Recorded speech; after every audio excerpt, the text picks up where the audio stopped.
to get to know each other. We have plenty of time for introductions and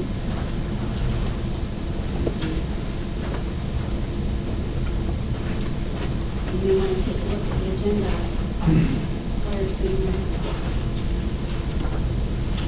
Oh, also, I'm not going to go over Robert's Rules of Order. I think that's in your packet.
If you're a member, could you please sit at this center table? Oh, thank you. Read my mind.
Since this is the first meeting, it's now 5:05.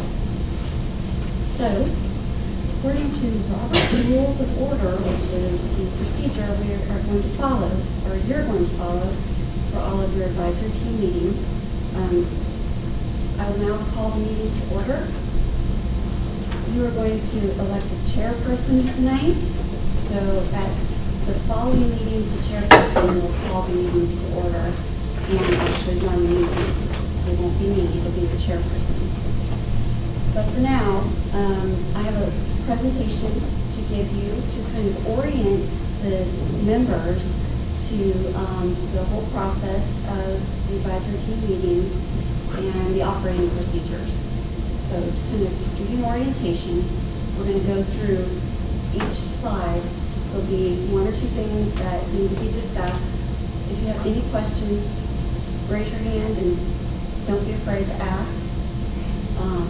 Once this is done, we'll all get to know each other. Okay. All right, so here we go.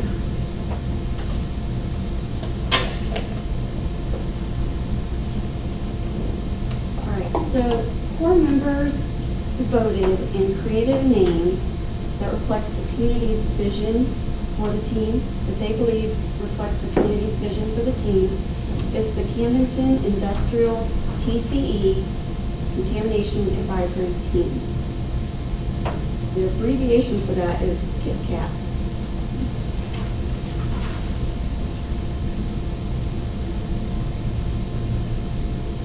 The mission statement was also created by the advisory team core members. And if anyone has an issue with this, this is a evolving mission statement. It will probably change from time to time as need be. But if you have a problem with this or a contribution to make, go ahead and raise your hand. Okay, because this is your mission statement. You need to believe in it. Okay? So I'll let you read that unless you want me to read it too. Can everybody see? Can anybody not see that? Looks good.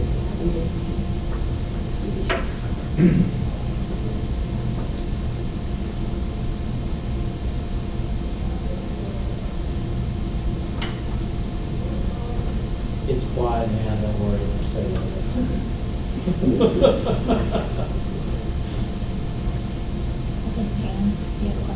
First, we're going to ask about to investigate the misuse.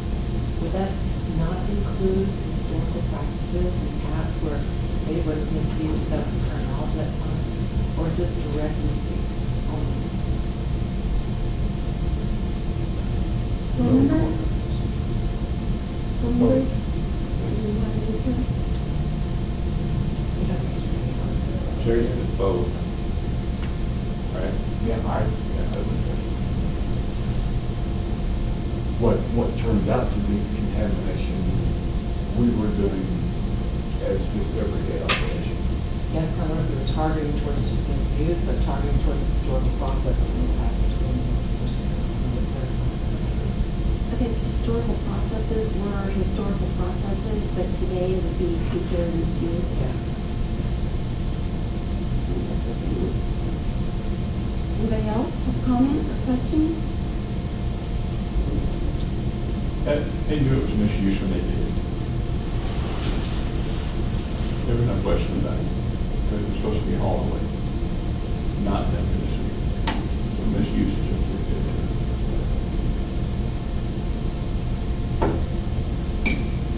Just curious, the said CAT will make recommendations and report findings to the department exclusively, or none of our information or observations or findings be given to anybody else, the press.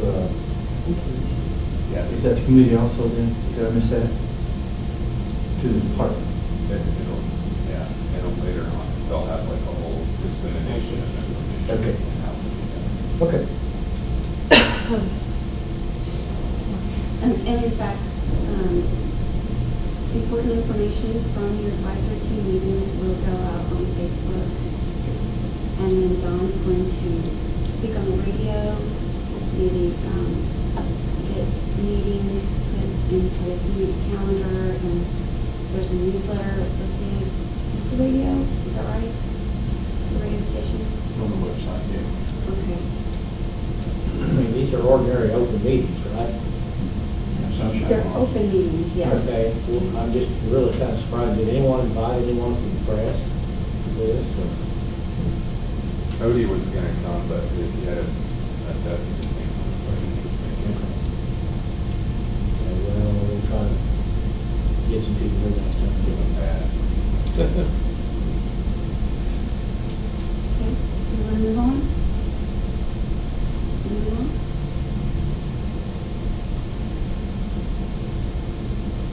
Okay.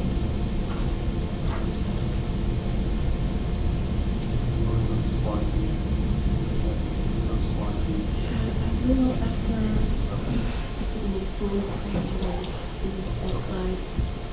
Kind of awkward, but. Operating procedures, the chairperson. I'm gonna, this slide tells you what the chairperson is responsible for. They run the meetings, they create the agendas for the next meetings. They maintain order during meetings, that could be a challenge, so they may need help from the rest of you. They're the spokesperson for the group with the public and the department. They post public notices on the door of the meeting place. And the chairperson serves for 1 year. There's a general majority vote to remove the chairperson should you feel that they're not doing their job or doing a disservice to the advisory team. Okay. So, knowing that, your first thing you're going to vote on is choosing a chairperson. So, who wants to nominate the chairperson? James's name, James Boyd's name been put in that nomination at one of our meetings. How do you think? Yeah, I was gonna say the same. Me too. Sounds like you've got a nomination and a second. Okay. Does everybody agree, James, or does anybody else want to nominate themselves?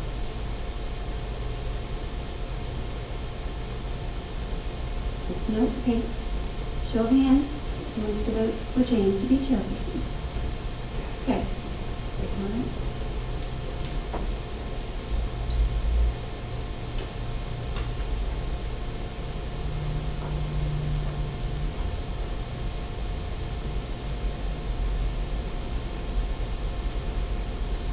Just vote right, James. Yep.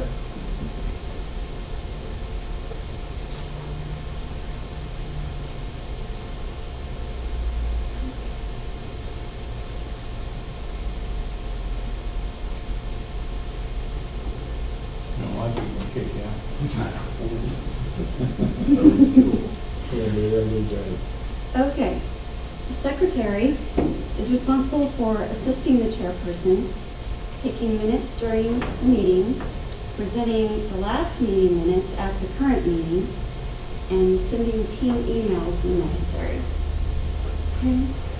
They will also email the meeting minutes and any questions that were taken during the meeting to the department, so to me, within 48 hours after the meeting. Any questions about that? Anything you think we need to add?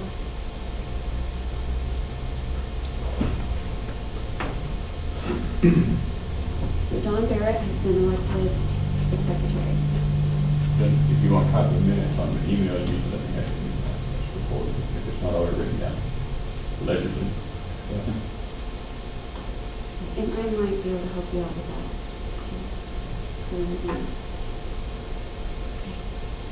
So other duties that were decided upon, Jerry Rogers will be the Facebook communicator for the group, and Janae will man the sign-in table to make sure that all attendees, including everyone here and members of the public, sign the sign-in sheet. It needs to be done every time we meet. So, is there any discussion on that on the slide? So what does the Facebook communicator do? Updates for following meetings, also reaching out to the community, keeping the community, making every effort to keep the community as informed as possible for what we're doing. He will be the only one putting stuff on Facebook for the committee. That way we don't have confusion if somebody perceives something differently and write it differently.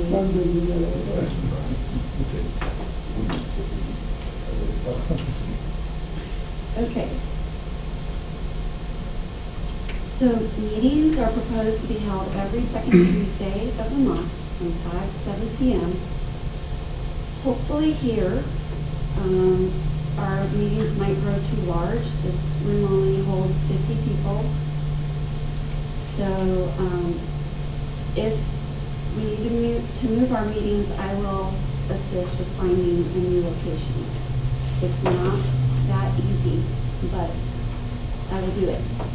The department will post public notices and meeting minutes on our webpage. And I'll make copies for you, so if you hand me something or email me something and say, could you please make copies for everyone for the next meeting, I will do that for you. The meeting format will always follow Robert's Rules of Order. And in your packets, new members, I gave you a handout on Robert's Rules of Order and how they apply to us, or to your group. So that is something you'll want to go home and read and reread and become very familiar with. Are there any questions?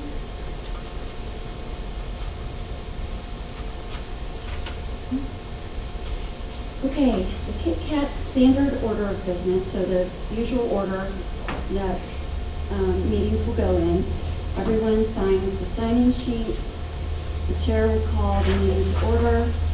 The secretary will read the minutes, and if anyone has corrections to make, they'll make the corrections. And then the meeting minutes will be approved by a consensus of everyone. The chair will introduce and discuss old business, and then new business.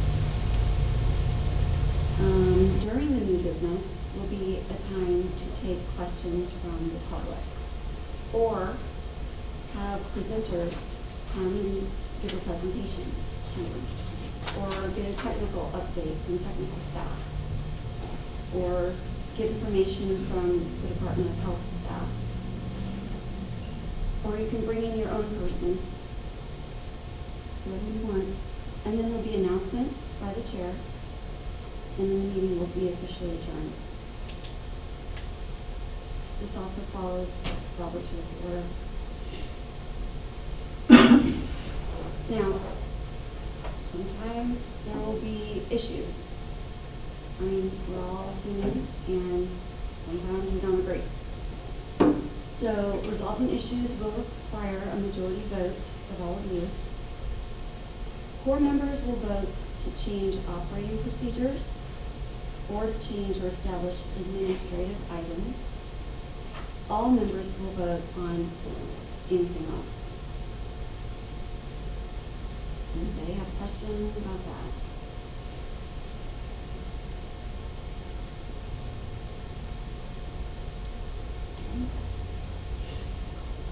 From time to time, somebody may drop out, just not be able to fulfill their duties of attending every meeting or participating as much as they'd like, so they might drop out. If a core member drops out and leaves a vacancy, the core will vote on a member to become a core member.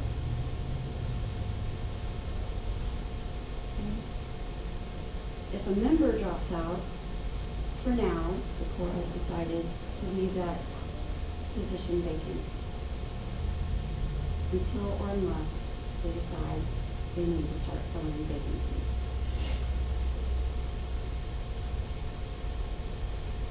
Anybody have any comments or questions?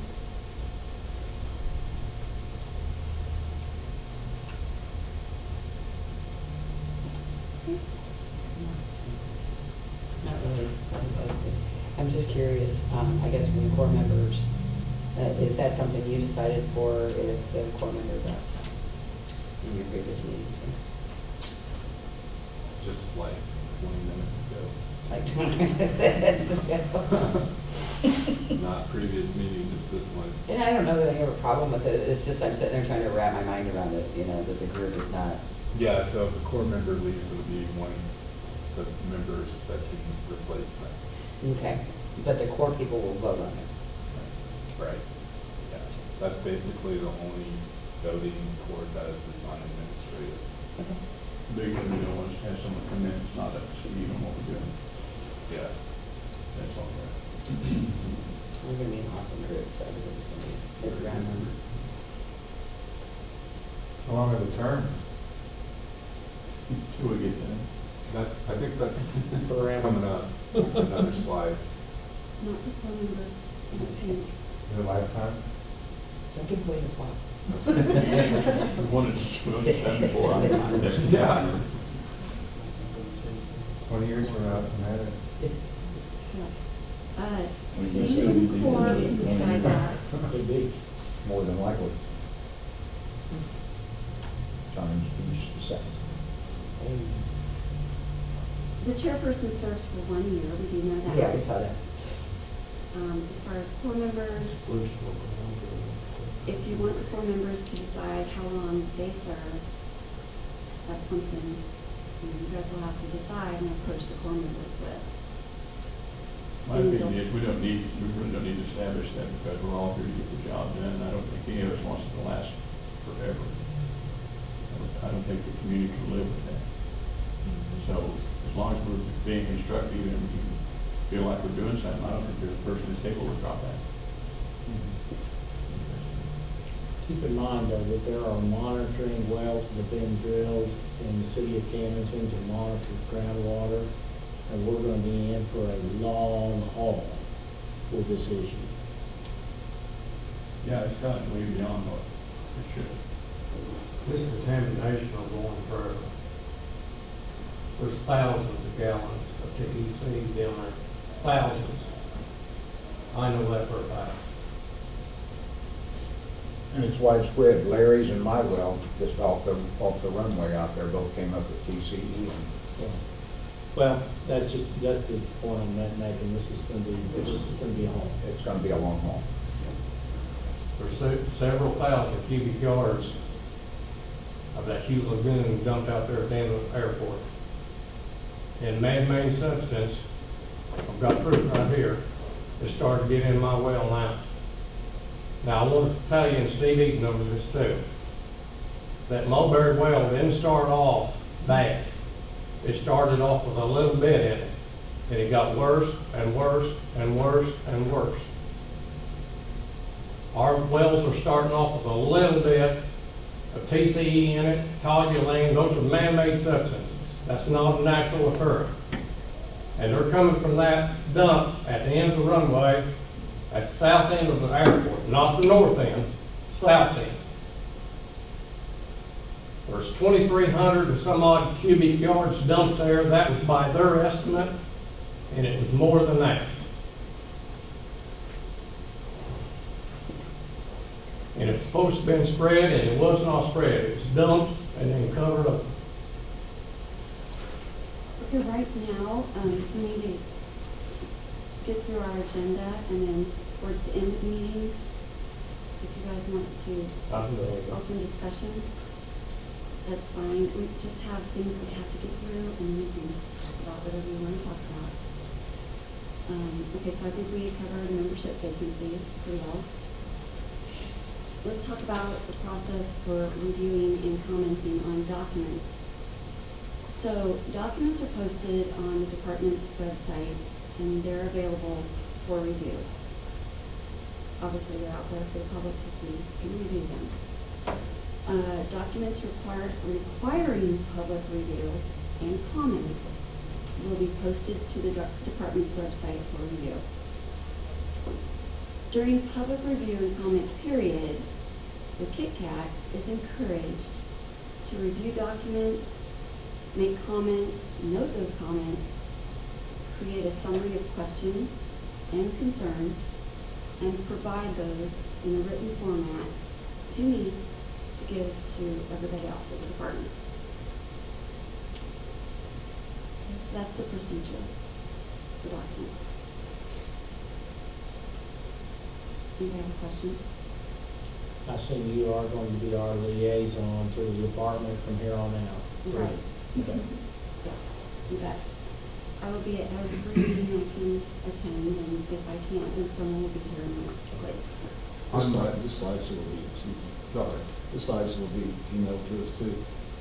Oh, yeah, I was going to do that after we filled in everything. They weren't all filled in for tonight, so. Yep. I just didn't know if we were supposed to take minutes. You can take notes. Not really. Okay. Anybody else? No. The summary questions, I mean, is that something that our core would be provided to? I don't really understand the documents quite yet. I mean, are they documents that we normally are retrieving on there now? I mean, I had asked John, because I was curious too about this on the last meeting, like the scope of documents, and I mean, you said we could sunshine it, but I jokingly kind of said, well, I'm going to sunshine A to Z, but is there any way the public can know that specific, like how many documents there are pertaining to this? Because I'd like to know that, and I know other people would too. Maybe I could take a picture of them on the shelf. Yeah, I mean, just give me an idea. There's a bunch. For this area, just this area, There's a bunch. I guess they're not digital. Not yet, the department's working in that direction, but we have many, many files that need to be digital, but they're not there yet. Not just this site, but Well, you can a go lot up of there, sites. what was that last time? Go up Thousands of there and documents. review whatever you want. A lot of sites. I We just just haven't And made it. and again, I guess my question was, will you guys be provided these comments? I mean, I think my main goal in how I'm looking at this is that the department and my core committee here is on the same playing field, not playing field, but discussion with Right. anything. And I don't know that this pertains here, like I said, I've got to learn a little bit more, but I figured I'd throw the question out. Okay, so it's my understanding, and correct me if I'm wrong, but I believe the questions that are provided to us will be posted on the website. Okay? And hopefully answers to makes sense. So, don't take my word for that, but I think. So they would have that's- access in that case? Yeah. Because I just saw it as being provided to just the department, so I guess. No, I mean, correct me if I'm wrong, but he said anybody can view those documents. Yeah. It's- Well, yeah, that's the historical documents, yeah. And you can view any document that the Department of Natural Resources has. Right. Through the Sunshine Law, and it's open access, unless there are documents that are going to litigation, then those documents would be marked confidential, would not have access to those. But any open document that we have, you're welcome to. Yeah, and I can say I've had small experience with dealing with DNR with sunshine requests, and, have had a good experience so far. Where I guess- see this group having a lot of input is on the remedies and solutions that will be coming out for work to be done. And as those documents are prepared and available for input and comment, that will be where this group, I think, will be most dynamic in that they can know what those issues are, those options are, and then be able to discuss and debate those options, and then formulate and channel those recommendations to the Department of Natural Resources for consideration before we approve those documents. So, yeah, oftentimes those documents, I'm hoping that we're going to have an additional format, but. There should be posted. Right. Especially on the comment period. Right. So you guys will carry information from the department to the public and from the public to the department. You'll also take concerns and questions from the public, and it'll help you make decisions. It'll help you make the decisions you're going to make. You're going to make, or help you make the comments you're going to make to the department. So you're a very, very important team, and it's going to help your communication all the way around. So any other comments on this slide?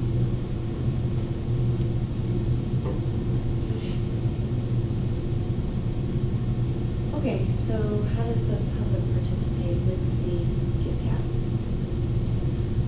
Public participation will be at the end of the new business section of the meeting, and it will be listed on the agenda. So, chairperson will put that on the agenda. You need to establish a way to maintain control and order during these meetings, because they can get out of order. Mainly, the chairperson will be responsible for maintaining order, but it could be that they need some help, so they'll be looking to you to help. You'll need to establish ground rules and possibly time limits for questions that are asked verbally. There will be question cards located on the sign-in table for people to pick up, write their questions on there, put in a question box. Now, they can put them in the box and they can give them to us verbally, but we also do want them in the box so we have a record of what questions were asked in case whoever's taking notes can't write it all down fast enough. So people can ask their questions verbally by raising their hand during the appropriate time during the meeting. Or if they don't want to be recognized, they can just drop their question in the comment box. I'll provide the comment box.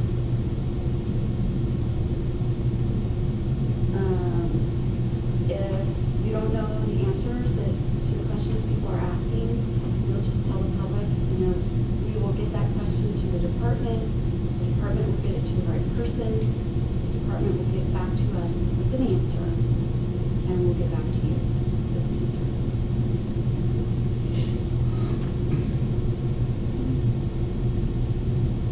But they need to be presented to us in writing.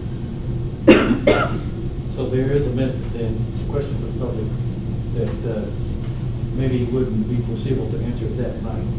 Maybe the bottom question thing there, then we can take that question. If we couldn't answer it and submit it, we have a delay, I guess. I won't say delay, but a manner of taking care of the question we couldn't answer that night. We could do that too, okay. And, the main thing is, you are getting back to people in a mannerly order. And they can depend on you to get back with their answers. And it could be that we have an answer for you in a week or 2 weeks, 2 weeks before the next meeting. When we get that back to you, well, then Jerry can put it on Facebook. Get it out quicker. Still probably want to talk about it at the next meeting. Any other questions, comments?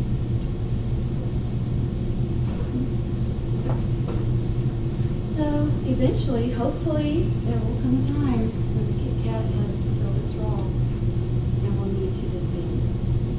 So that could be a ways from now, but at least let's talk about how it's So you're gonna actually be. gonna clean something up? Is that what that comment means? That's our goal. That's the intention. I don't think anybody would be here if that was our goal. That's why the comment a while ago, it's gonna be a long haul. But we got to start. Yeah, that's exactly right. Can't just keep going on for a long time. We got to start. So basically, we came up with 2 ways that the team would need to be disbanded, and that was when One of the Kit Kat things that was- concerns me, I was down at the factory here the other day, me and another person. And there's no warning signs. Now, we know the factory's closed, nobody's allowed in there. I assume it's hazardous.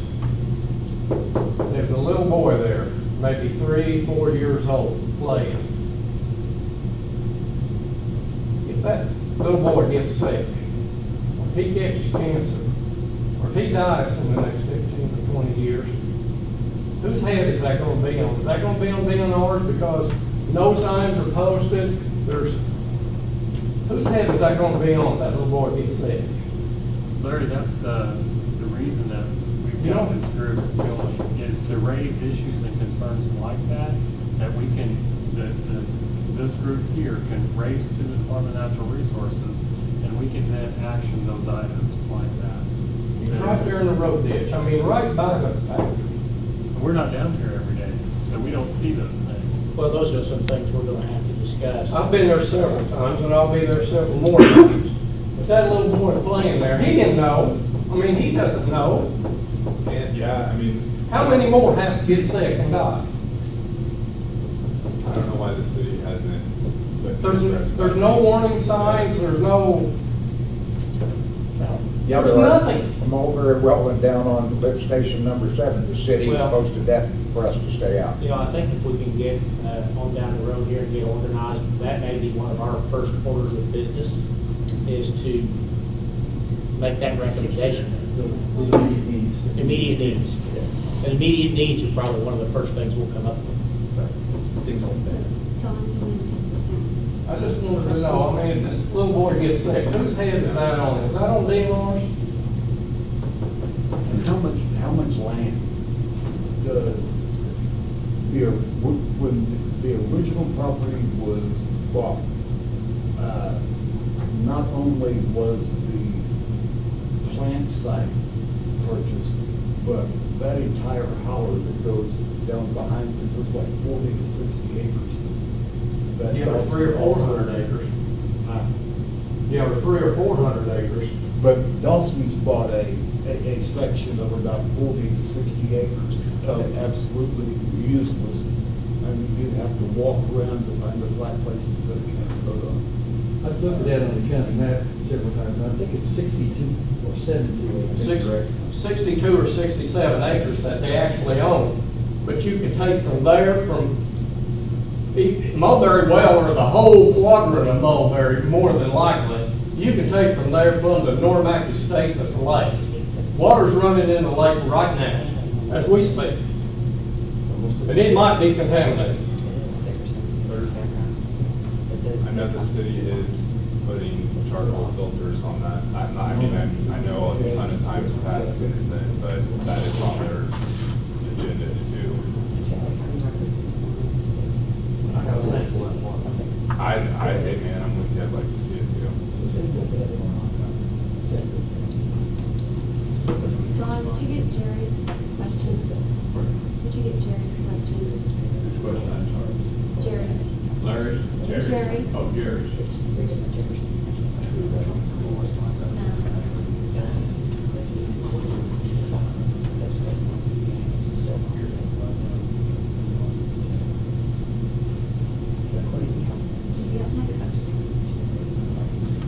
Okay, What you guys may need in terms of needing to know acreages or properties or anything like that, I can get it for you. Yeah, that'd be good. And to ask the question out loud that I did, because it probably be important for everybody to know, they update that GIS site quite often, correct? Yes. Because we only did it once a year, and I think if I remember. I think it's updated regularly Yeah. with, as they come in now. Right. So, So that ownership that I saw is the, what the assessor gets, as far as that, who gets it from the builder. and also I just want to clarify, I'm here for you to help you run this CAT, to help you facilitate it. It's going to be mostly you running it. I'm here to help you in any way I can. I am a community involvement coordinator, and so I am not technical staff on this site, okay. just so you know.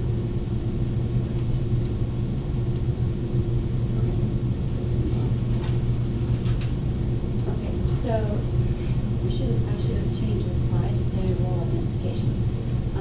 Don Barrett is going to be the secretary. He's going to take minutes at each meeting, participate in the meeting, prepare a minute summary, and send the minute summary to me within 48 hours. He's going to place ads with the radio, community calendar, and the newsletter if possible. Any questions or comments? The newsletter. There's a, There, that's the calendar, and then lakeside. to try to get the word out. Is that funded, or is that? That's a good question. If it costs.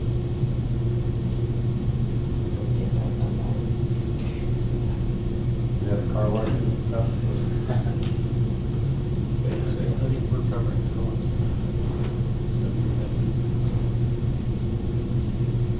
So it'd be good, or if it's a reasonable cost, I guess we'll cover it. Is that defined? I just placed an ad with the Lakeson meter, for this meeting, and it ran one time, and it was $109 or something like that. I just question the efficiency. Like, we only have one person here. On some, you know what I mean, like, if we're putting money in something like that. Because at 109 this time, it may be 200 next, 300. But like if we can have these open or on Facebook Live or something, why don't we do that? What's the I mean, that's cost? just- I heard. What's the cost for doing that, Sean? I know that. Facebook Live? Yeah, what's the cost for opening? Free. Yeah. that's what Tried to do it here, but I it's- couldn't get online. But I can't post on Facebook. The department doesn't do that yet. I would just recommend, I mean, we can do that as a group. At least I know how to do that. I mean, you know how to do the maps. I know how to do that kind of stuff. Right. I'd really avoid Facebook like the Black Plague. I don't. Well, it don't have to be Facebook, it could be YouTube or whatever, but I'm saying for free, we could get that information out there. But you can get the radio spots free, you've got the chamber newsletter that goes I'm not out, saying you've got that. our hot sheets that go out.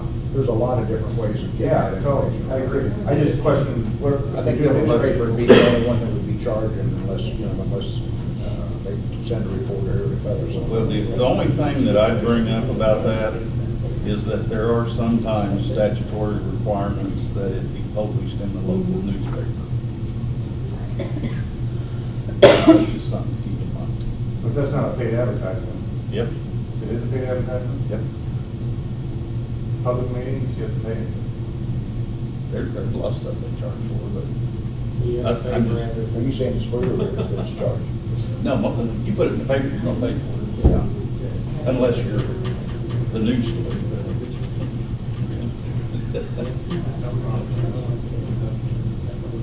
Maybe to come up with an estimate of like what you would like. So there's our first question for Jennifer to follow up on and send it back to us. Are there funds available to cover such things as that, you know? It's gonna be a brainstorm, like Sean was talking about, come up with as many free methods as we can. Yeah, but I'm just saying. No, I know what you're saying, for anything legal, I mean, that's different. Yeah, But a lot more people read Facebook. that's true. That's my, that's why I said, should we all raise our hand if But we actually get them in the paper every day? unfortunately, some of our statutes are archaic. Is that old? I mean, can video not be used in court settings, or is that? There's certain statutes that specifically say it has to be put in the local paper. Yeah. Right, and I feel like we have some members that don't always go on Facebook and stuff and check that. I think we should use every resource that's out there. It's free, plus I'm not worried we about can get it. it out in other ways, go ahead and do that. Well, I also think in just in terms of doing things in order, even if we have to pay some to put it in the paper, I think it would be appropriate to have some structure to what we're doing. Right, and if they say they can provide funds, then maybe we get an estimate of what, they can provide that would be also easier.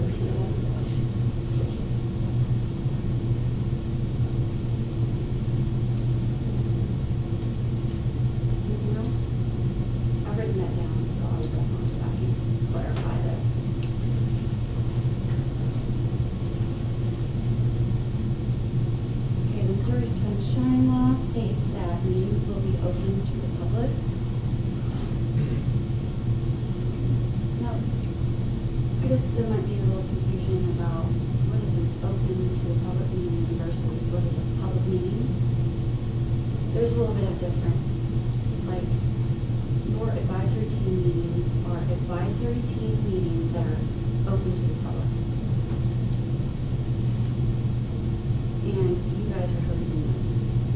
When the department hosts a meeting, that's a public meeting, generally a public meeting where the department presents information, where we have test results or something big to present to the community.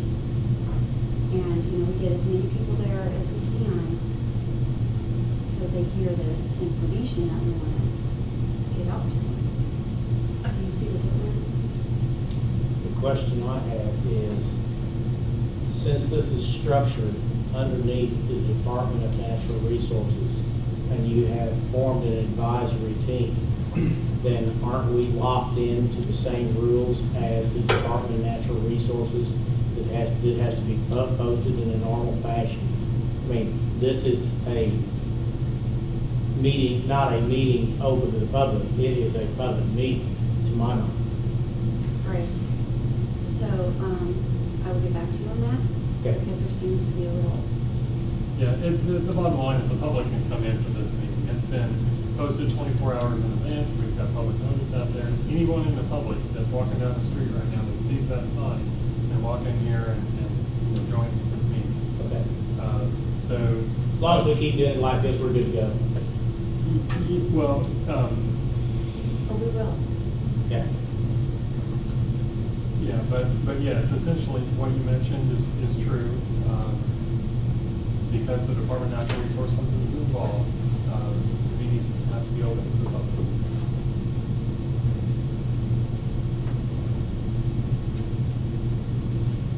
Anything else? Okay.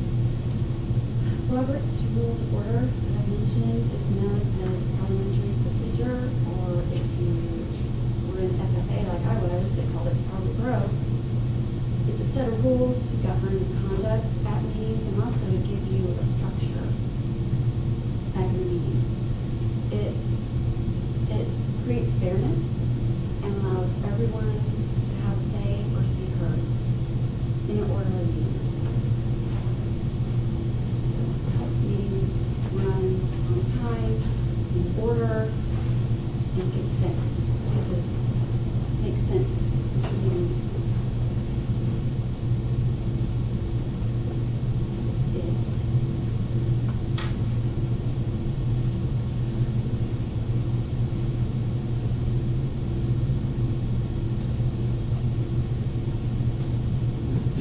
All right, so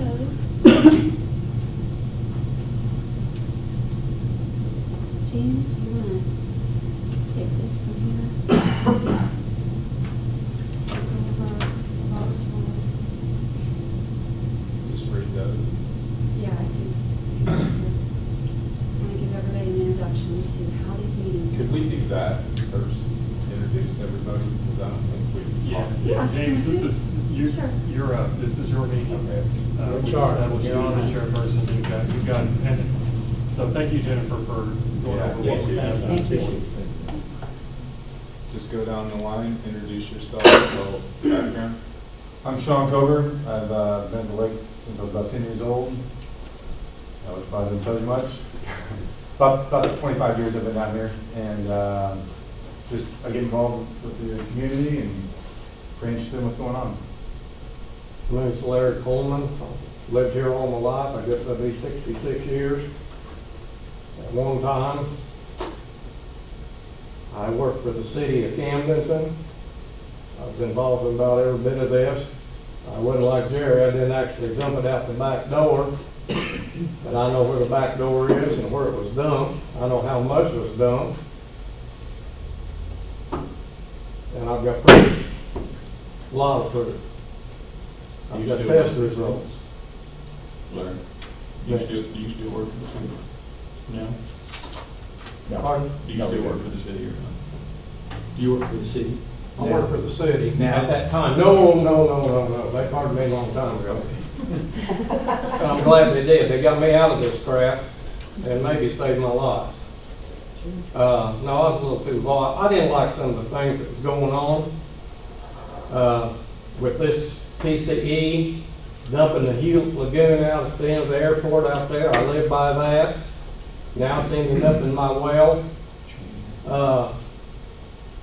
I was vocal about that, and I don't know, 3 or 4 write-ups, and you were automatically fired, which I'm glad they did. I had a job 4 days later, so I didn't care. Go ahead. We're glad to have you. Sorry to drag it out. It's okay. I'm Kim Hawley. I work for a company called Environmental Resources Management, and we have multiple clients. I'm from Missouri, live in Old Summit. One of my clients has been in the past, 10 years ago, when I was Sunshine still going, was Camden Sunshine site. Camden Sunshine doesn't have a presence here, so they'd asked me to attend this and help any way I can. I used to also work for Missouri Department of Health, just as a professor. I that site. So I'm not a technical person. I'm not the legal aspect that kind of firewall me. My role here is to listen, relay your concerns, and I've already heard some things here tonight that I'm learning. I'd like to take that and maybe make some suggestions at the next one, but, we haven't Sunstream hasn't really been involved. They've been cleaning the site up for 20 years, they haven't been involved in the community and everything, so they just really wanted to be able to help. I know that sounds, it sounds unbelievable, but, just keep it up in mind and that's to be there and that will help you anyway. So, yeah, Sunstrand still operates, they don't operate in Missouri anymore? Is that what you said? I don't think so. Where do they operate? They've got a storage a long time ago. Oh. Yeah. They have a parent company called Camdenton Corporation, but Camden Sunstrand, that division, I think it got absorbed when they were. What was the name of that company? Hamilton Sunstrand, SUNDS. And the parent company? United Technologies Corporation. So they're big. Where, I was gonna say, Yeah. where, that's why I was like. The original Sunstrand corporate was at Rockford, Illinois. Yeah. That's what I thought. And I wish we had, like, we want to learn from them too, and I've been tasked with trying to get as much information, because my understanding is when Sunstrand Tubular sold to Modine, they sold the paperwork, document, building, everything. So the predecessors of Sunstrand don't have those employee documents and records and stuff, so they encourage just to keep track of things, and what happened, they're trying to figure it all out too, so any information that you did, the things that you said are very helpful. I'm Jessica Bachman. I've actually lived here since I was 3 years old, so I'm local. I graduated from Camdenton. I run raw and refined photography, and I actually saw James' page one day and was really interested in helping out the community, so I've done a lot of pictures for any of the contamination and helped out with some of the research and stuff on this. But yeah, I just hope we can, make a difference and get this resolved for not only our generations, but the future kids and stuff to live here, so. Yeah, I'm James. That's what I think about every day is, my son and children, what kind of place are they gonna grow up in? I know we can't fix it all, but I hope we can give the people that have lost lives or property values some sense of justice. So, that's why I'm glad we're all here, and I think we got a great team. I mean, we've got environmental scientists, TV people, service members, former employees, local police, elected officials. We've got a wide spread of resources to pull on, so I think we're gonna be good to go. I'm Don Barrett, I own Kodiak Lanes. I'm sick to death of going to funerals of my friends that have died from this and the family. And I want it fixed. That's what I'm here for. I'm Brian Burton, and my family moved here in 1800s. I'm a local, graduate from Camden myself. Got lots of family and friends here. I most recently retired from the Camden Health Department, worked in conjunction with the Department of Health and Human Services, DNR, different committees and stuff. Got a lot of buy-in in the community, many friends and relatives been to where we're talking about. Just I owe the community, I think, to come and be part of what happens here and make sure it's done correct. It was my part, and I'll be a good team member. I'm Leslie Chamberlain. I have lived here since 2004, and my involvement here would have to do with, I've been involved with Citizens for a Better Camden County, a group that I've had on Facebook for about 5 years now. And when I heard about this story, and first of all, don't laugh, but I adore maybe Aaron Brockovich and everything, just the dynamics of everything that they went through, not to say, hopefully we're had an easier direction than that one. But the whole dynamic just interests me. I love being a part of this group, and I want to see us successfully make this a better place, because the opposite of what could happen here to me would be devastating to the area as a whole, let alone the poor individuals that have been affected by this. So I'm happy to be a part of the group, and anything I can do to help. I'm Greg Hasty. I've been a surveyor here at the Lake of the Ozarks since 1974. My family did settle in the Lake of the Ozarks area in the early 1800s. Over my career as a surveyor, I've been involved in some different issues that have come to the forefront at Lake of the Ozarks with regard to hammer and UE and a lot of other different things that have taken place. And I've been in the past a spokesperson to lead some of these fights with regard to issues. And 3 years ago, I decided to, after request of many people, I decided to run for office and became presiding commissioner of Camden County. When this issue came up, quite frankly, over a period of years when we had our survey office on the square here since the early 90s. I have a number of friends that are no longer with us that seem to be very unusual, mysterious death of people before their time. And when they begin to talk about this issue and the types of cancer that occur and a whole bunch of things seem to fall in place in a hurry. And I just feel like that I would be remiss in not making an effort to be directly involved in this because I have good friends that are gone. My name is Jack Quaid. I moved here 10 years ago when I remarried, and my wife already had a house on 109 Woolbury, just 3 doors down from the Mosley plant. I work in Jefferson City for the Department of Conservation as the CAD manager and design and development duty. So our plans were when the kids all graduate high school, we would sell our house and move closer to the city. Well, that all fell through. This got public.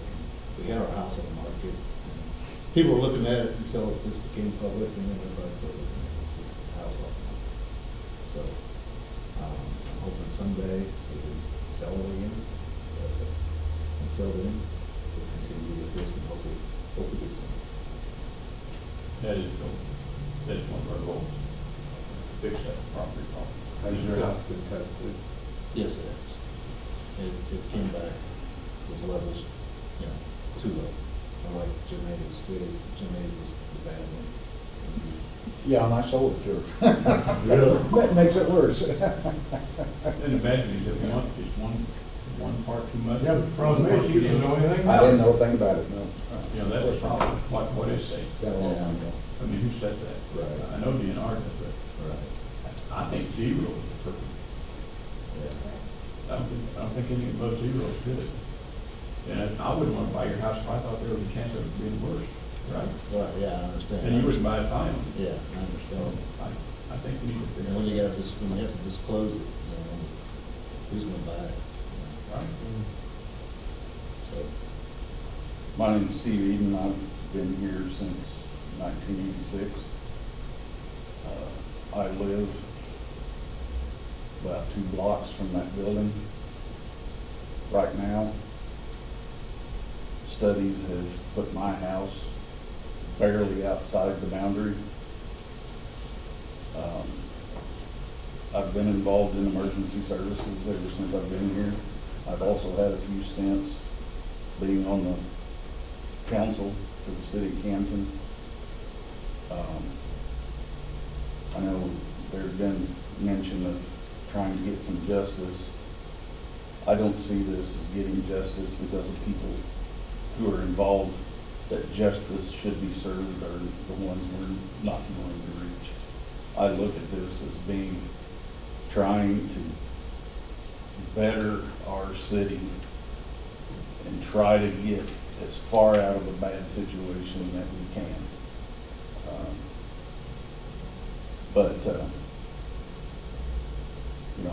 I'm hoping that we can accomplish that, but I also agree, I think this is going to be a long haul. By the time we find everything out, I still think there's things out there that we don't know yet. But I hope I'm proven wrong. Yeah, but you had 2 family members pass away, didn't you say? Will you pass that on to us, or is that too hard?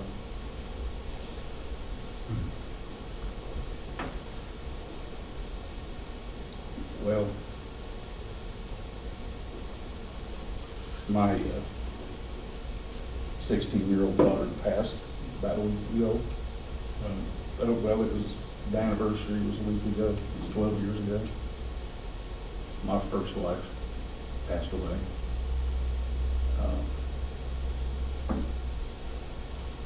So, but I'm not the only one. You all have to. Yeah. If there's too many people down there on Mulberry and Mulberry Circle that has problems, maybe they're not related to this, maybe they are. But there seems like there's too many people that's getting sick, dying, way above the average or the normal rate, let's put it that way. You just start in there with Annie Wilcutt and just go on around Johnson's, so forth and on. There's just too many. It's not normal. My name's Jerry Rogers. I worked at the plant from 1972 to 2012. 40 years, 30 plus years of that facility. I was working the night of the fire in 72. I was also at the Cox building, which we have designated as no-beam site number 2. How long were you there? I was able to get some other employees involved that were at the Cox building, and our stories were verified. Digging has since happened. Truck ore was found exactly where we said it would be found. I know what the levels are now, but I can imagine what the levels were in 1970, 1980, especially during the time that we were in there unventilated. I made my mind up. My testing was done in every parking lot of every funeral home in this area. I always attended or tried to attend funerals and visitations of my ex-employees or my employees, and I've been to a bunch of them.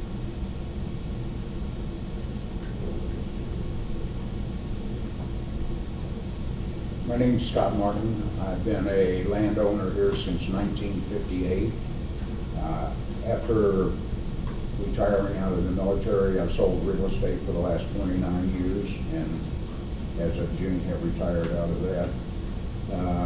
My sister is the one that turned DNR in, the first report into DNR on the dumping that was going out there, and she lived very close to the stream and has since passed.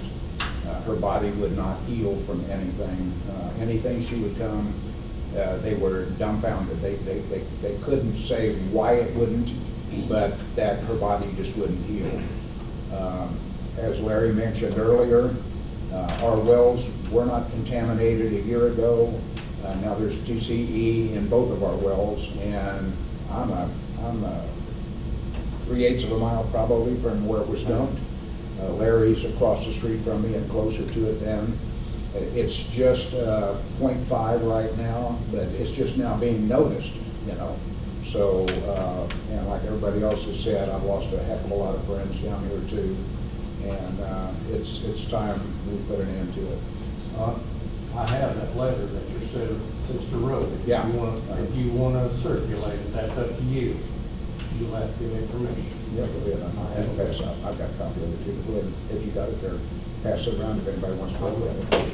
But that was the original, One of the original. one of the original ones that went in, and, you know, to say that there was dumping going on a constant basis, and mostly on weekends and stuff. What year was that?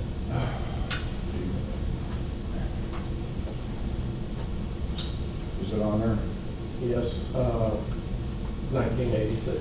1986. The fire was in 72. Yeah. You were, and they were jumping. Until 86, You need one. until 86, there was a fire The fire was in 72, and they evacuated Lynn Creek. Just under the concrete slab. We worked inside the building the entire night that it was happening. Maxed out. They evacuated us out sometime around 11. Just to give you some idea of the atmosphere that we worked in, with trichloroethylene, I was told by a member of management that if it wasn't for the heat, I could drink it. So that's the kind of atmosphere that we worked in, and that's how much knowledge the employees had about what we were doing. All the waste out of Helix Lagoon was supposed to be transported to Indiana. It was all taken out to save money and taken out to the airport and dumped. And like Larry said, when it was even taken out there, it was supposed to be spread, and it wasn't. It was just dumped and Covered over. When you cover it over and seal it, that's the worst thing you could do. How long did they work at it? Trucks building. 1 year. Little right at a year, little over a year. Did you ask me a question? We had no decrease in facility. Oh, I just wanted to At at that facility. We were doing the final clean, final pack out and clean. So we had to have trichloroethylene to do the parts. Maybe degreasers are large. Our base degreaser was 55-gallon drums, split in two. Four. At the time DNR got down there, this is By hand, DNR's reply. all of our At the time parts DNR got down there, in the tubs. they said When the no, tub became no way to saturated, the illegal dump. we took it to the back door and dumped it up. I've seen this. No holding, nothing, just out the back door on the ground. We probably dumped anywhere There from was two 1 to people here. 3 55-gallon drums per day, And she wrote the letter. over the course of. By the time DNR got down there and checked, no, there was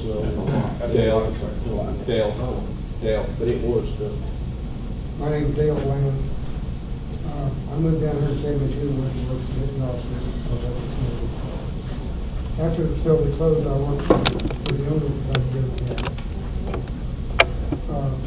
After about 2 years, I was in the maintenance department. I was one of the people that cleaned out the vapor freezers. Distilled the fluid out, went in there with a scoop shovel or dustpan and put it in the bucket, dumped it in the barrel, took the dust outside, and waste fraction and dumped it on the parking lot. I was told it won't hurt you, but I wouldn't drink. I have lost a lot of friends. I'm having some health issues, whether they're concerned with it or not, I can't answer, I don't know. But, feeling responsible, yes, but I was told at the time. Back then, we didn't know anything about the cooling down, because that's what we were told to do. But I want to see some remediation sometime to keep it from further hurting area.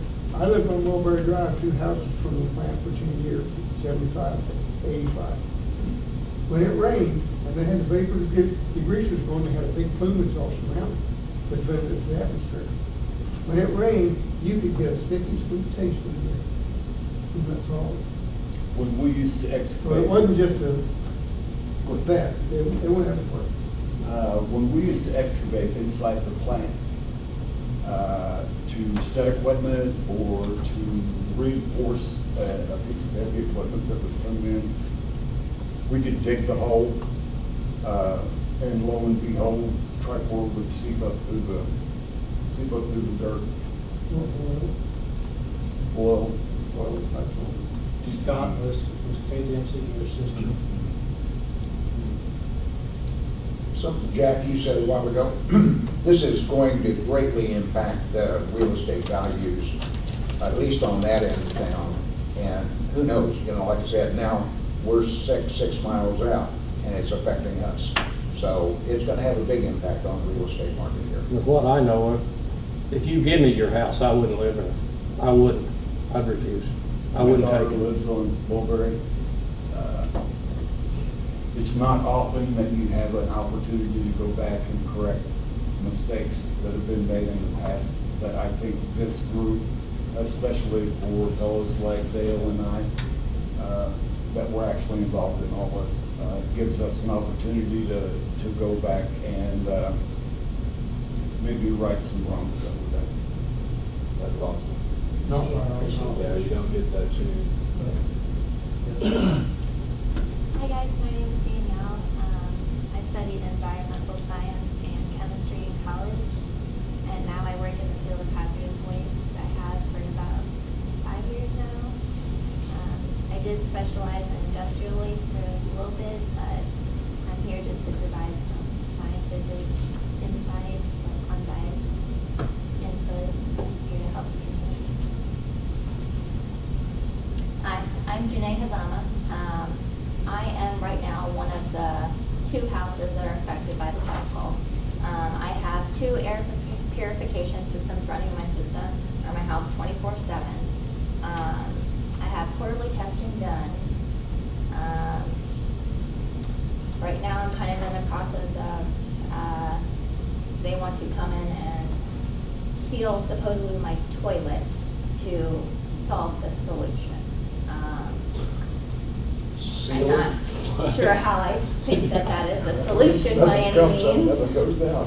When's the last time the water's been tested at your home? They have not tested my water. The only thing they have tested is my air. Your water should be tested every month.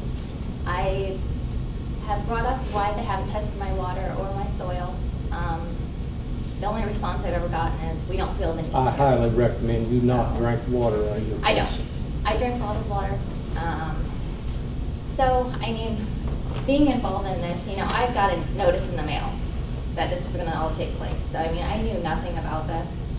And then just being here for the last 3 meetings, you know, I'm learning so much. And it's very scary that I'm actually living this situation. And I'm kind of really in limbo, you know, and then I'm hearing all these stories of all these people who have passed away, and that's very hard to hear, you know. I don't want to be that person, and I don't want anybody else to be that person, my whole neighborhood, you know. I've been here for about 17 years. I was a military brat, and I ended up here, because this is how I felt was my home.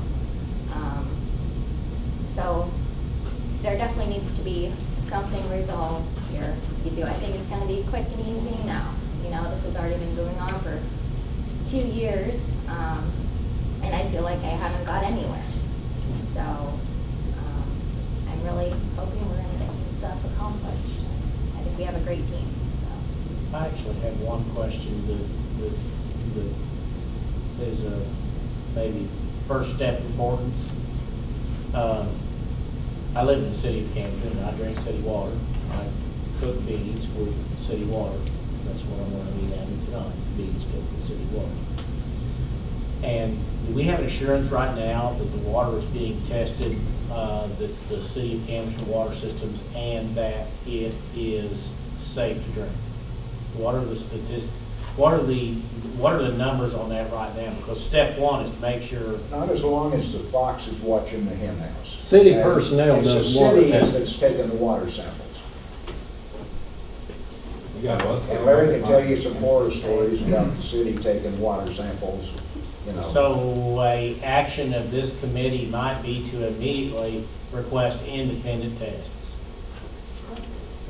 There's no money on that, and unless it's. I requested we that have to advertise. DNR test Blair well, and she assured me she would do it.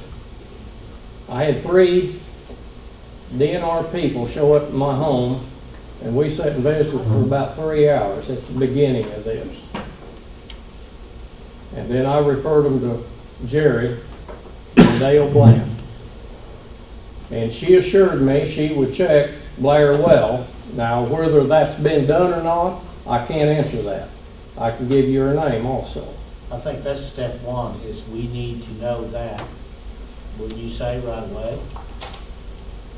Well, we Because can, I know mean, me we and one can other- officially record all that, but let's get going. 'Cause- Okay.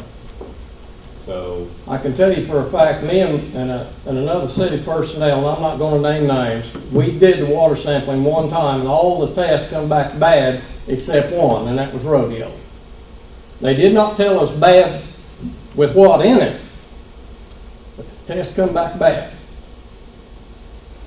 That is strange though, because That's the a fact. city's on a loop system, all the wells are connected. It's all tied together, yes it is. And I can tell you, I know for a fact, on 2 occasions, after Mulberry Well was supposed to have been turned off, the only well that could have possibly been pumping was Mulberry Well. Lakeview, Blair was broke down, and I was working on rodeo. That only left one well to possibly be pumping. And Mulberry is probably still tied into the system. It's tied in the whole loop. Mulberry Well pumped our schoolhouse. That's a fact. I believe you, because they still I have don't all care if the you believe me or not, armatures. it's fact. They still have You all hook the. me up to a lie detector's machine. I appreciate it if you would. James, what they're pumping at Mulberry now is, that well is 1,200 feet deep. We don't know where that pump is set. Is it set at 900 feet or where? And they still have all the metals are well down It's below. not on the bottom. They're pumping water. But if you go to DNR's website, some of the recent stuff that they've published will tell you, because there's been a study done at different levels in Mulberry. And there's some of that stuff there, because I've read that on DNR's website. But they It's a can't go recent- below where the pump is to test. Sure they can, Or- because they pulled that. You're saying that they have? I don't know how far, because I can't quote you right now, Let's- but I know that there is a test that was recently done, Okay. and the results recently came out. We don't have very much time left, so I'll call this to order. Don, approval or correction of minutes, Which we have done. yeah, from last time, yeah. You're going over Robert's rules. Okay. Presiding officers need to plan ahead with an agenda and a knowledge of the business at hand before each meeting. A plan such as the one below can help the presiding officer stay organized and keep the meeting orderly and on task. The chairperson should fill out a meeting plan with items specific to each meeting to use a script for conducting meetings. Remember, voting is by majority vote. Only one person speaks at a time while others listen politely and wait their turn to speak. Decorum is to be maintained at all times. The chairperson is in charge of maintaining order. Members should respect the rules of the advisory team and one another. Call to order chair. Approval or correction of minutes, the secretary's job. A copy of last month's minutes was emailed to you. Jennifer, please let me know if you found any errors. Pause here to let people think. That's your script, Chairperson. If there are no corrections, say the minutes stand as approved. If there are corrections, take a vote and allow the changes or to let the minutes stand. Secretary notes any approved changes and sends members revised copies of the minutes from the last meeting. Old business, chair, review old business, take care of unfinished business, take votes if needed. Chairperson will announces the results. New business, chair asks, is there new business? Members rise and address the chair. Madam, Mr. Chairman. Chair recognizes the member. The chair recognizes Mr. Smith. Comments are heard, questions are asked, votes are taken, debates occur always with the chairperson maintaining order and decorum. The person with the floor should not be interrupted by others in the room. If they are, the chairperson reminds everyone that they may have a turn to comment when the person is finished talking. If it is a debate, the chairperson may allow comments from anyone as long as members take turns. If the that's cool. Debated. If the member speaking wants to make a motion, they should say, for example, I move to invite site technical staff to present at the March meeting. Another member seconds the motion by saying second. The chair states the motion. It is moved and seconded to invite site technical staff to present on blank at the March meeting. Are you ready for the question? The members debate the motion in an orderly fashion with the chair presiding. The chair should say, the chair recognizes Mr. Jones to speak the motion, and so on until the debate is heard. The chair puts the question before the advisory team and the members vote. Those in favor of inviting site technical staff to present on blank at the March meeting, raise your hand. Those not in favor, majority vote. Through the backside. We get a drink. Intermission. Yeah, the chair announces the results of the vote. In favor has it, and the motion carries. We will invite site technical staff to present on blank at the March meeting. Did you do this on purpose, just so I had to read? This is also a good time for the group to decide. If I see that one more time. It's very helpful, though. First motion. We may need that later on. Yeah, this is also a good time for the group to decide who is going to be in charge of contacting the site technical staff and arranging for them to come to the March meeting. Updates by project technical staff and topic presentations by agency staff, potential responsible parties, other speakers KitKat members want to invite to their meeting. Questions and comments from the public are taken during this part of the meeting. Chair presides over the exchange of questions and answers and maintains order during this time. The secretary should record all comments and questions and submit them to MoDNR in writing. Email Jennifer. Announcements, announce the next date and time, location of the next meeting. We need to set, example, we need to set the date for the next meeting. It looks like second Tuesday of the month is the usual date. Shall we meet at 5 p.m. on January 9th? Hearing no objection, we'll meet next on January 9th here at the fire station. Okay. Adjourning, Chair, there will be no further business to come before the advisory team the minute the meeting is adjourned. Other procedural items: to change operating procedures, core group votes, majority vote. Chairperson does not vote unless there is a tie. Only the core vote on administrative items. Members and core members vote on everything else. Jennifer will send public notice of meeting to the chairperson to post on the front door of the meeting place. She will receive minute meetings from the secretary, review and send to Amy Cruz to post on the site's website. Jennifer will receive questions from the secretary and disseminate to the appropriate authority.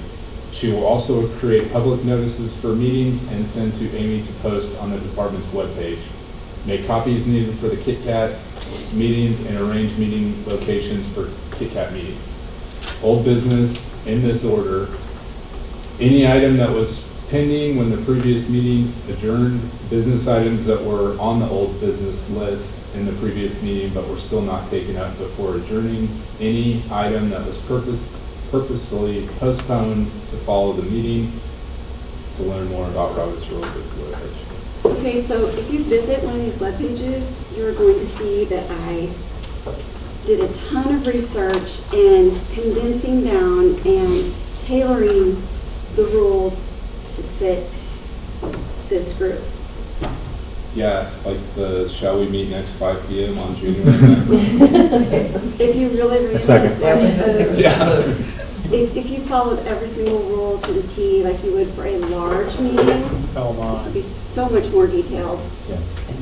Just really cut it down for you. This is a guide for you and all of you, so that all of you know exactly the order and everything should be done in and how it should be done. What should be said, how it should be said, that kind of thing. So, it wasn't to make you look foolish reading it, but, everybody needs to read this, and everybody needs to be really familiar with it by the next meeting. Certainly will be much more efficient that way. Yes. Who are our core members? Raise your hand, Yes, sir, stand up. remember. Thank you. In the part there, and it said that administrative items will be voted on. Is that like procedural, how we're handling things in the meeting, or what? That's just administrative, correct? Okay. Basically what we said the previous few months. But anything you guys want to change, we need to bring it up. So we're meeting every month, right? Okay. And we can change that if we come up to a point where we need I more. think right now, One is fine. Nobody's complaining. If this gets hot and heavy, we may need them. So, yeah, I don't look at everything go smoothly. As far as, with our group, I look for it, but when we start rattling cages, it may get a little more hectic. yeah, they will. Yeah, they will. Will that take a month to happen, though? I mean, is our thinking forward, it's gonna take months before we can get anything done with that monthly objective, though, I guess is what I'm getting at. Well, would we be able to call special meetings? I mean, this is our rules, correct? We just need to make them as we go. Special meetings, subcommittees. I mean, I think there's things that we could do to enhance. I really think that by next month, we could have together a real punch list of things that we would want to get immediately accomplished. And quite frankly, for me, one of the first things I would like to accomplish is to know my water that I'm drinking now is safe. Well, we still have 30 minutes. We could bring a list up right now, just. Well, I know Don's got something, if you want to bring it up. and That's maybe- actually the next thing on the agenda, the final thing before you. You can have your own water tested. That's the only way you're really gonna know. That's what I was curious. I tested my water at home, but it's tested. Oh, okay. But you've got to have a different kind of Amazon, I was test. gonna You say. can't To know run it. over to the lab and have them test for E. coli or That's what I was curious. bacteria, no. It's gonna cost you $300 to $500 to have a water test done. To have a Okay. good one where they actually go in and test for everything. And I know that that's expensive, but I think that would be something great to share with the public as we're moving forward too. Because some people would like that option, I'm sure. Where does that funding mechanism come from, though? If it were my house, I would, Well, I mean, the organization, though, do we have a funding? That's a good question, and that's why, it's important in your mission statement that what was talked about was including the involvement of the responsible parties, okay? Because a lot of the work that will get done will be through those responsible parties, right? As well as the Department of Natural Resources. So, Department of Natural Resources are the responsible parties, that will be doing that funding. Now, everything that you recommend may or may, how do I say that? Not everything that you recommend will be approved, but we will take that under consideration in some of the working documents that we have, or we will be receiving along the way. So, On that note, I have talked to a local water company, and if we had 20 people that wanted their own private well checked independently, it would run around $50 to $75. They would take it all at one Yeah, I time. checked an individual well, they told me it'd be $190. That's TCE Or- or? and- Hard metals are cheaper than that, like $15 each. But for TCE, it's a really high dollar test, but they would do a bunch of them if we wanted to You do don't get that. that taken into the lab. you don't get it on Amazon. The hard metals and everything. Well, Anybody else want to? Don had something we wanted to ask you guys too, and it doesn't cost nothing, so I think it's. And I really don't know the procedure to get it done. Talked to Mr. Hewlett, you did, and about changing the name of that damn lagoon. Yeah, Hewlett Lagoon. They don't like it. The original name of it was Factory Lagoon. It was just nicknamed Hewlett Lagoon by city personnel because it was behind Hewlett's, and that's how we got to it. So, but that is discriminatory to their business. If it had been Zodiac Range Lagoon, I'd have been mad about it. And he's upset about it, but he hadn't said anything because he He didn't want was a local business owner that's been here, like, is there Yeah, any way? Hewlett's doesn't have anything to do with it. That's not gonna cost any money, but officially, I don't We think can we should change call the it name. Hewlett Lagoon anymore. Yeah, the water. Does anybody else want to see water Well, test? if- I've got one. You know. If you're wanting to change that name, Oh, wait, that's Beckman. you will have to petition the city since that's city property. Well, But that's very easy to do. Yeah, I just think it needs to be done. I mean, if we're gonna correct any old wrongs, That's an easy fix. yeah, it's not gonna cost any money and get it stricken from the record. And it's bothering him, which rightfully so. Yeah, it's gonna take a while to. He's got get out Sac to their Larry's maps across the and street from everything. him. That's a big color deal. Mr. Chairman, you're missing down here. Do we have any authority, or are we just recommending things for DNR? Recommending. I mean, is DNR gonna sit in that city meeting and have that, or is that something that we have to do? City, I don't believe DNR has the authority to change They it. don't, yeah. That. I would think You it'd would be the city. approach the city. That's what I'm saying, but as a group, or is somebody gonna take responsibility for that, or is that something that we're gonna recommend to you guys? And that's gonna take 3 or 4 months to figure out that they're not gonna do Well, it? I will tell you this, because I was on the council, if there's something needs to go to the city council, if I'm available, I'm more than happy to go. I just think that needs to be done, or they're not gonna care what we recommend. All the records and everything refers back to Hewlett Lagoon. I get it, but somebody's gonna have to step up and go do that. Let me just say this. Do not underestimate the power of this board. We're gonna have a lot of leverage, and if we make a recommendation, the city better be paying attention. I So, think the city would want to do that one Yeah. too, for the sake of its own business. But I'm saying, like, somebody has to do that, we just, I'll do it. because otherwise it's gonna go to DNR, right? I mean, that's. Well, DNR doesn't have anything to do with it. Yeah. Steve will do it, he's already knows it. So we do have power other than recommendation, is what I'm The saying. city and putting a stop, we need to put a stop to that $5 million grant that's coming in. Agreed. To extend the Yeah. runway. That's true. We need to stop that and stop it. Now, I've written a letter to Governor Dryden and I've sent a letter to Vicki Hartzler, both trying to put the mill to it, but that's one thing that we've got to stop. That's a good recommendation, James, for you're sure. I going to need to be writing these down, Okay, and these are topics for the next meeting or okay, next meeting. okay. Is that airport, or at the airport? I've got a question for you. Airport, gotta do it. maybe you can do it, maybe you can't. I'd like a picture of Hewlett Lagoon before it was discontinued. You had it on training slides at the Jeff City office because I attended class there and saw the picture, saw the slide myself. Would like to have a picture or copy of that to show to this committee how awful that lagoon was. Yeah, I mean, Now, I've got paperwork here.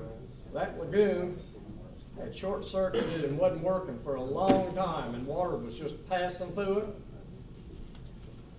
and going right into Normac Estates. You said Hewlett Lagoon before, what? Pardon? Hewlett Lagoon before, you have the picture of Hewlett Lagoon. Before it was taken offline, Before it was taken and that would have been in '87. Okay. But see, if you go out to Hewlett's Lagoon now, it really wasn't dug out that much, you know? They scraped the stuff off the top. If you took a core sample at Hewlett's Lagoon, I'll bet you'd come back really bad. Oh, I know you would, because there was 15 or 20% of the material was still left in the lagoon. It was never taken out and dumped to the airport. It was so muddy, the conditions were bad, it was raining. I was an inspector on the job, so I know what I'm talking about. And the dozers just physically could not get it all out of the lower end of it. I was gonna say, isn't there? So it was covered over. Plans to retest? It's still in there. The lagoon and all of that, after I thought I read something about, there's plans to retest that out. Yes. On the website, what's that? I can't remember where, I'm thinking that's where I read it, but.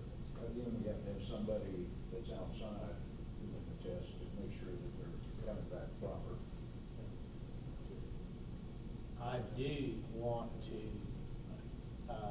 enter a motion that either at this meeting or the next meeting, that we start making plans to